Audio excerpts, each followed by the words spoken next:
Hi everyone, day 14, that's 2 weeks.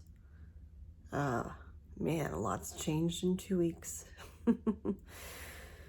It's late and I need to get to bed. I'll make this short, even though I tend to say that a lot and then I don't, but I am tired, so I will make this short.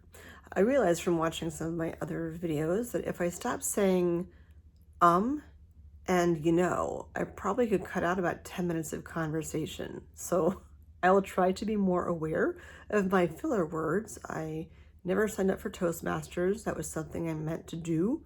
So I will try to be a bit more aware of those to not say them. But it's going to be hard, Anyway, that's a filler. This morning before I went into work while I was eating breakfast, I decided to go through my inbox on the patient gateway and actually read all of the test results that I've gotten back. There have been a lot. And I go into the gateway and there's a ton of notifications of upcoming appointments and upcoming tests and just, after visit summaries and notes on visits and messages and a lot. And I've seen the paperwork, and a lot of times when people get results back, you read those reports and they're in science gibberish and you don't know what the words are. So when I had that appointment, or a few of the appointments, and they read through the reports, I asked them to, say things. I said, I asked to have them say things in layman's terms so I can understand like what they mean. And one thing I've worked on as I've gotten older is not being afraid to ask when I don't know what a word means. I said before, and I'm not, this is a cop-out, but my parents are immigrants. English was, not the first language spoken at my home. So my vocabulary is not my forte. There are certain words that, I feel like it's real if I use fillers. Anyway, there are certain vocabulary words that I don't know what they mean. And when you're younger, I feel like you're afraid to ask what things mean because you don't want to sound stupid. At this point in my life, when I'm 49, I don't really care if I look stupid. I think it looks stupider if you just go along and say that you understand something and you don't. So yeah, that's one little tidbit there of speaking up. If you don't know what something means, just ask. So I went through about 80% of the reports. A lot of them said the same things. And it was just, I had some ownership, I guess, over reading them and seeing all the words and understanding what they mean. And when the reports are repetitive and you're reading the same things over and over again, like DICS shows up all the time. And that's when you have cancer cells, but they're still inside of the milk ducts, which is where the cancer started for me and for 80% of people with breast cancer. They have invasive ductal carcinoma, and the ductal means it starts in the milk ducts. Has nothing to do with nursing, not to freak out over that. If anything, nursing actually reduces your risk of getting breast cancer by a pretty large percent. But again, when there's one like rogue cell that breaks out of the milk duct and goes off on this little journey, and that becomes a tumor, and that's the tumor, the large one I have on my right side. So I get the information because I'm reading it, but there was an ownership over reading it, and it's hard to read that. I open up a new one thinking maybe there's different information, and I'm reading the same thing over and over and over and over again, which isn't easy to read. And I'm grateful that when I did the pelvic stuff, nothing came back malignant, which was great. There's common things that pop up with women that are my age, but nothing alarming that I need to focus on now. But the interesting thing is, one of the things that I've done as a treat for myself and also like a plan of action going forward is I hired a cleaning lady, cleaning service, happens to be two ladies, to clean my apartment. And I used to think that like only rich and hoity-toity people had cleaning people. That was never part of my growing up ever. I don't even know if I knew anyone growing up that had a cleaning service. But when I was pregnant with my older son, I was on bed rest. You know, you wonder how much is linked, but I really think it doesn't have anything to do with anything. But I hemorrhaged at 11 weeks with my older son and was on bed. I mean, clearly he's fine. You've met him. I hemorrhaged at 11 weeks and I was on bed rest for a couple weeks and on and off throughout the pregnancy. My monkey brain. What was my point? Oh, I hate this. Like when you forget what you're going to say. I totally spaced. Wow. I was talking about brain fog today. And I'm like, yeah, I haven't had that in a while. And I totally forgot what my point was. Rewinding. Wow, this is embarrassing. And I don't edit these, so crap. What an awful feeling. Because normally I would just stop and think and then go again, but I don't want to edit these. I have no idea what I was saying. I think I did a lot today. I went into work today. It was a productive work day, but maybe my brain just did too much and now I can't remember. I was talking about milk ducts and then I went on to me nursing. Not nursing, when I was on bed rest. No idea. Oh my God. You just caught my senior moment. I don't even know what that's about. Wow, hopefully it will come back to me. Okay, when I'm talking with a friend, it usually eventually comes back to me. So, wow, that's so weird. I'll add in the comments when I remember what the heck it was when I re-watched this before I put it on YouTube. So just read in the comments below and I'll add whatever the heck I meant to say. How weird. It's funny how your mind works that way. I was reading the reports. Oh, the cleaning service. Ha! I knew it would come back. The cleaning service. Eventually it all rolls around. So when I was on bed rest, thank you for your patience there. When I was on bed rest, my then husband had said, why don't we start having a cleaning service come to clean the house because I'm on bed rest and I can't get out of bed or not supposed to get out of bed. He was working a lot. And I'm like, a cleaning service? Like, that's only like for rich people, whatever. But we did that, and it was a huge help. I always felt weird about, well, when they come and I'm sitting there like on the couch and people are cleaning and doing their thing, and I feel like I should be the one doing that. But then when they leave and it's like you just smell cleaning products and it's like fresh and clean, it's just such a nice feeling.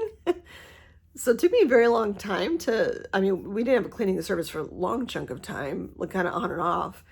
But I always felt so much of like guilt for having a cleaning service. Like I should just be able to do it myself. And with this process, I've learned I can't do all of it by myself.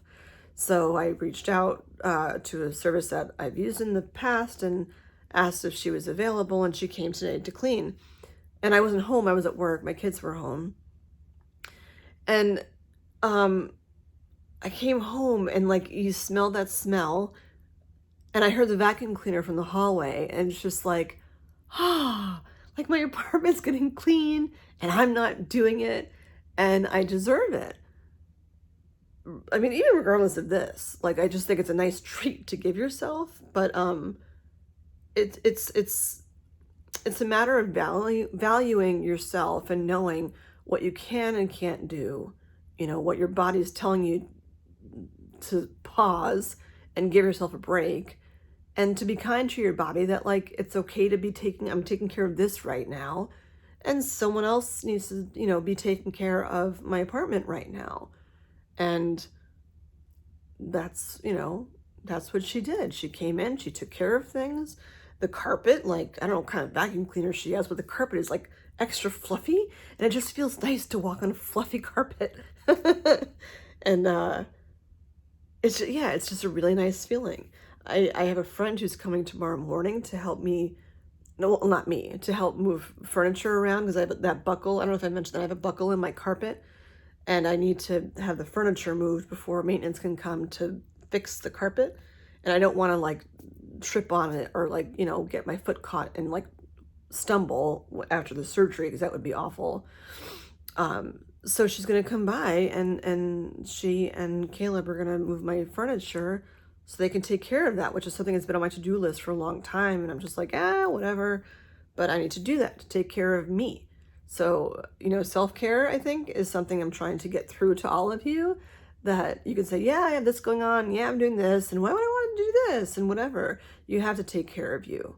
And it's not always about, oh, it costs this much money, whatever. I'm not saying to go into debt, but I'm saying, what's the value of you? I mean, yeah, I could use that money to do something else that's less, I hate to use the word frivolous, but it's something that I need. So I was super happy they came today. They did a great job, and things are clean. But what was interesting with the timing of me looking at my reports this morning is that you always have to straighten up before the cleaning service comes, because they're not going to go through all your clutter, and, they're not going to put my clothes, maybe some services do, but they're not going to put my clothes away in the drawers that I have folded up, and, my piles of papers that I still have yet to go through, whatever. So you have to still straighten up before they come if you really want to have your stuff dusted off, because they have to be able to get to your dresser and stuff. So I did that this morning, and there was a bunch of papers on my dresser that I haven't touched in a while, and I thought it was just kind of like, whatever, no big deal. And I came across this piece of paper. The bottom, you can see it's like torn, bottom piece of paper.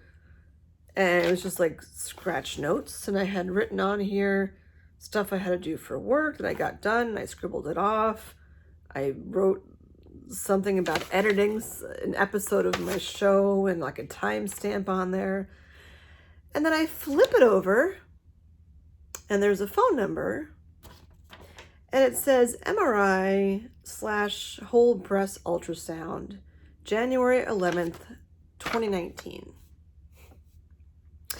So that was when apparently I had called this number when it was recommended that I have the MRI and to have the whole breast ultrasound, again, because my mom had breast cancer. And also something to bring up too is, which I'm not sure if I've said before, I had gotten over a couple of years, the letters that say that my breast tissue is dense. It's very smart, not that kind of dense, but it just makes it harder to read a mammogram, and not everything will show up in a mammogram, which is why they recommend getting another test besides a mammogram just to be sure, regardless of family history of cancer or whatever. And a lot of women, I mean, even since this has happened, a lot of my friends have said, oh yeah, I get those letters too, where you're told by your doctor that you have dense breast tissue. So it just makes it more difficult for a mammogram to pick up something because it's harder to see through the tissue. But this man, I mean, it was literally on the bottom of the pile and just made me stop in my tracks. Because in the gateway, the woman's name here that I met with at the breast center when this whole thing started with even having the MRI, I had a consult at the breast center, and they had told me, if we do an MRI, it would need to be the contrast dye, and I'm pretty sure I've gone into that story, so I won't mention that again. I'm allergic to the contrast dye from CAT scans, and that's partially why I held off on this. But the whole breast ultrasound was like so not in my space until I saw this paper. And I mean, for me and lots of people, you write notes and stuff and you forget about them and whatever. But to see the date on it really weirded me out. And the phone number, because now like I get phone calls from this phone number very frequently. And her name is on the gateway and it shows up all the time. And it was funny because I looked at the gateway and it shows your list of providers and I'm like, You know, who's that? I only met with her one time. But yeah, January 11th, 2019 is when I went to the breast center. And, you know, apparently I'd followed up with my gynecologist's suggestion of getting an MRI and getting a whole breast ultrasound. And what's interesting is even the ultrasound part. Years ago, I had had a mammogram and something showed up. And when they do that, if it's, you know, open, they have you have an ultrasound immediately following your mammogram. Like, you have to wait in the waiting room, whatever, but it's the same day where you go in and have an ultrasound, and it's just another way of imaging. That happened to me once years ago. They saw something in the mammogram, and I had the ultrasound done, and it just turned out it was a lymph node, and that was fine, and that was the end of everything. But it's interesting to me, like, I wonder, and I have to really stop wondering, and then I'm going to take this paper and get rid of it, because the past is the past and you can't do anything about it. I didn't have the MRI right away because of the consult, or because of the contrast, but I could have done the whole breast ultrasound. Like, there's no dye involved in an ultrasound. It's just goop on you, you know? And I wonder, you know I had apprehensions about the MRI, but I wonder, why didn't I do the whole breast ultrasound at least back in 2019? You know, would it even have shown something? Would it have changed what they need to do? This is the stage. I'm at the what ifs. I can remember that. What if I had done this, and what if I had done that? Maybe that's the whole point of today, is the what ifs. What if I was more organized? I am much better organized now. I use Google Calendar for a ton, and I don't miss appointments like I used to sometimes, or be late or whatever, because it's all in there. But let's just ride this like what if train for a minute. What if I didn't write notes on pieces of, on pieces of paper that I just find laying around? What if I used Post-its better? What if I used brighter Post-its? What if I used Sharpies on Post-its so that they're easier to see? What if when I looked in the patient gateway and I saw her name on there, I actually looked it up and Googled, okay, who is that person and why is she on the gateway? Because she's not someone I see all the time. And then what if I would have gone back then to have the MRI done? Would it have changed something now? What if I would have had the whole breast ultrasound, because there was nothing I was worried about, and they would have seen something? What if? But I'm not going to be harsh on myself, because at the time I was protecting myself. You know, after you go through anaphylaxis, you don't forget that feeling. The feeling of your throat closing up is horrid. For anyone that has like kids that have nut allergies, that happened to my son, my younger one, and when he was young, he was 7 or 8, with nuts. There's so many kids out there with allergies, and the feeling of your throat closing up is awful. You can't communicate, like you literally just can't breathe. It's just that everything's closing up. So I was being protective of myself, so I'm getting defensive against myself. But it's like, what's the point? I mean, honestly, like, it's done. It's not January of this year. It's not January of 2021.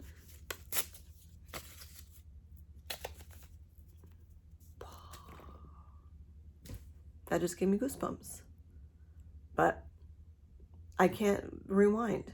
Who knows? This thing could have been here before. It could have been here a year ago. In which case, if I had it done, they wouldn't even have known. If I had the whole breast ultrasound done in 2019, and this didn't show up until 2020, it wouldn't have made a difference. Maybe I should be thankful that COVID happened and shut things down, because when things reopened again, I was like, okay, let me go back through and see what appointments have I not made so I can make them, you know? Maybe without COVID, I wouldn't have had that. I don't know. You can't sit there making, and I'm like, My place is so clean and I just made a mess with paper. But you can't get stuck in the what ifs. I can't. What's the point? I'm going to beat myself up about it? You know, no. I'm being proactive about it now. I'm doing this to hopefully share with all of you, you know, to not put off, I know I said, you know, again, to not put off doctor's appointments and to prioritize yourself and to take care of yourself. If someone recommends something, there's a reason for that. So I'm not beating myself up about it. There's nothing I can do about it. Today is today. You know, this was, what, 2.5 years ago? It is what it is. Things could be worse. It could be all over and it's not. I'll be fine. So yeah, you can drown the what ifs or you can just be in now. Oh, my air freshener in my car says be present or focus on the present or something like that. Which yes is easier said than done, but there's nothing you can do to beat yourself up about stuff that happened a long time ago. You know, there's people that have lung cancer that never smoked a cigarette in their life. And there's people that smoke for 40 years and never get lung cancer. You don't know. Today I went with a friend of mine and went to like the town center and they had some really awesome like band playing, like trombones and like marching band kind of instruments. And it was really nice. Again, I just lost my point. Oh my God, I've got to get some sleep. This is crazy. Like I just start these things and I have no idea what the point is of what I was gonna say. I don't know. I have to get to sleep. I'm not sleeping enough. I have no idea what my point was. I was gonna go. We're listening to the music. I don't know. Whatever. Be present. Be in the moment. Don't beat yourself up.